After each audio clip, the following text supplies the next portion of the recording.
Kawhi, this season began obviously with the scandal with Aspiration, et cetera, or whatever we want to call that. When's the last time you've even thought about that, or do you have any expectation on when we might have some resolution on it? I'm not sure. I never thought about it too much other than questions asked. So you have to ask the NBA, not me. I'm not the one doing the investigation. We have this developing story. It was reported yesterday on our show that the LA Clippers, the Toronto Raptors, that trade centered on Kawhi is not going to be complete until the investigation into the Clippers and the company Aspiration is over. So what is going on with this whole Kawhi Leonard situation?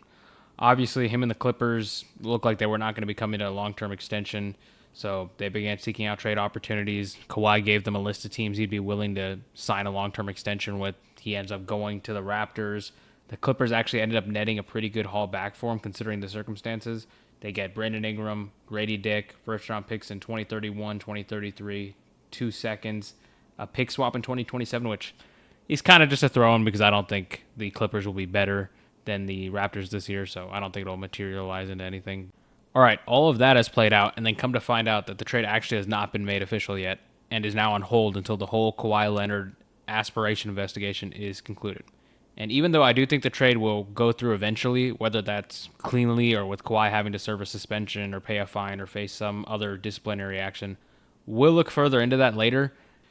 But first, I want to cover a few things. What the whole Aspiration scandal is, how was it uncovered, why is it taking the league so long to come to a decision, and how is this thing even being investigated in the first place? So looking into the Aspiration stuff, we have to go back to 2021, where Steve Ballmer, Clippers owner, puts in $50 million into the company, which is this green bank startup. It's about sustainability and carbon offset branding and all sorts of other stuff. And in that same month of Ballmer making that personal investment, the Clippers organization signs Aspiration to a $300 million sponsorship deal, essentially as a founding partner of the team's new arena, which nothing out of the ordinary here. It's billionaire invests in a company. That company also is involved in other business ventures he has. Like, nothing crazy. It's what happens after that where Aspiration, separate of the Clippers, signs Kawhi to a 4-year, $28 million sponsorship deal in early 2022. And from what's come out since then, this money reportedly wasn't tied to him doing any actual promotional work. And the deal was apparently written so it would just stop if he ever left the Clippers.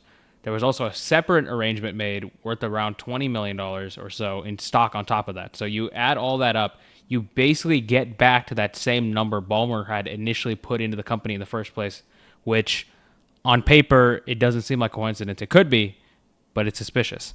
For a couple years after that, nothing really happens until March of 2025 when Aspiration collapses, goes into bankruptcy, and its co-founder is later convicted of defrauding investors, which, to be clear, isn't actually about the Kawhi deal specifically, but it kind of cracked this whole thing open because the bankruptcy filings are public record, and that allowed guys like Pablo Torre, who was like the spearhead on the reporting side, to kind of uncover documents, put two and two together, look through the bankruptcy filings, and see which companies that Aspiration ultimately owned money to, and one of which was KL2 Aspire LLC, which KL, Kawhi Leonard, 2, Kawhi's number. You can kind of put two and two together and figure out who's representing that company.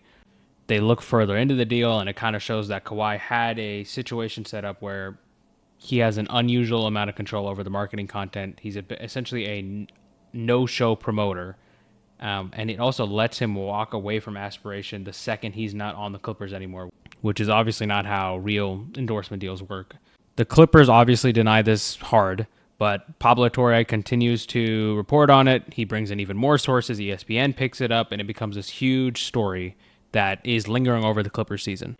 And even months later, when it seems like the Clippers and Kawhi have put their history behind them, they're moving on to presumably greener pastures, can't happen because this situation has to be dealt with.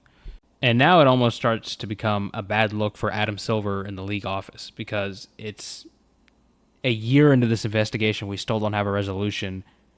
Part of it is that's just legitimately how these investigations work. The NBA brought in the same outside law firm that they've used in the past for stuff like the Sterling case in 2014, the Sarver case a couple years ago. And there's actually an extra specific layer in this process because it doesn't just go straight to Adam Silver to rule on. It apparently gets presented to a neutral arbitrator, jointly agreed to by the league and the players' union, and that's the party that will ultimately decide if Adam Silver even has the authority to hand out discipline in the first place. Now let's actually get into what a ruling could mean for this trade, because I think that's the part most people actually care about. If the league comes back and basically clears everyone of any major wrongdoing, I think this trade obviously would go through pretty much exactly as it's agreed to. Where it gets interesting is if Kawhi himself ends up with some kind of suspension attached to this. If it's, let's say, 20 games or something, I don't think the trade falls apart completely. I just think it gets renegotiated, and Toronto is like, hey, let's take the second round picks out. Let's add some protections to the first we gave you already. And in that scenario, the Clippers are basically shaving off a little bit of value of what they are going to get back because of the absence that Kawhi will have next season. Now, if it's more serious than that and Kawhi gets a full season suspension, for example, I think that's it for the trade, obviously, because the whole reason Toronto got into this was trying to make a win-now move for this roster. Hey, let's put something around Scotty Barnes because he was awesome last year. He looked great in the playoffs. And we're trying to make a push towards contention. And if Kawhi's out a whole season, we're not going to give up all these assets when we can reroute them somewhere else and get something else. And it becomes a very awkward situation, especially for the guys that have already been shipped out from the Raptors. Obviously, Brandon Ingram and Grady Dick. They're just going to have to be refolded into the roster, or maybe they'll be shipped elsewhere. It's just a scenario where nobody walks out cleanly. My honest read at the end of the day is that this cannot end in some sort of middle-of-the-pack scenario. It's either they did do it or they didn't do it. Either both sides come out cleanly and are found of no wrongdoing, or it's proven correct that, yeah, they did try and circumvent the cap, and if that's the case, this becomes a really ugly situation. But it's going to be really interesting to see how this whole situation plays out over the next couple of weeks. Hopefully, the league and Adam Silver can come to a resolution soon.